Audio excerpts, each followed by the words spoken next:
Uthman ibn Affan radiallahu ta'ala anhu, he had bought the bi'r, the well of Ruma, in the very famous story where the Muhajirun, they had traveled from Mecca to Medina, and when they traveled from Mecca to Medina, in Mecca the water wasn't very tasty. They were used to Zamzam in Mecca. So when they got to Medina, they were drinking the water of Medina. They didn't quite like the water, except for the water of the bi'r Ruma, except for the well of Ruma.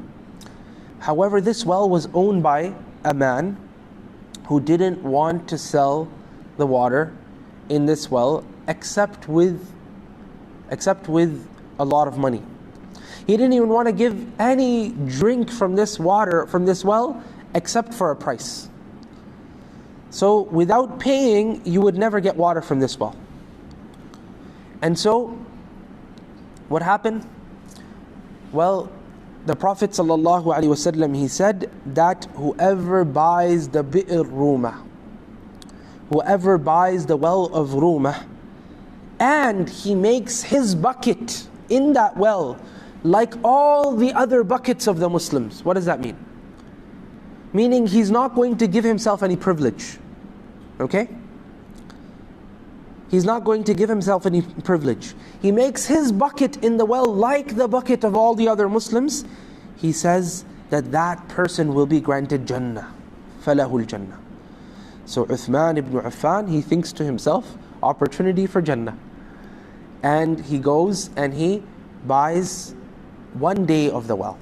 Because the person was not willing to, it's a very lucrative business here that he's selling water to the people of Medina. He was not willing to sell the well completely, so he buys 1 day of the well. He says, 1 day is for me, I'll give you 12,000 dirhams for it.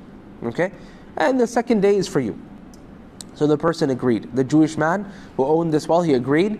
And then what Uthman did, he's a very smart businessman. See, businessmen not only have to have money, but they also have to have intelligence as well in order for them to really get the market. So what Uthman did is, after buying the 1 day, he said that that day is free for Muslims.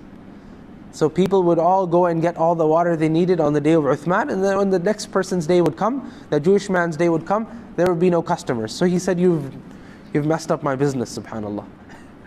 And then he sold the rest of the time, the next day, the second day, he sold it to Uthman for 8,000. So for 20,000 he ended up buying himself the bi'r of Ruma.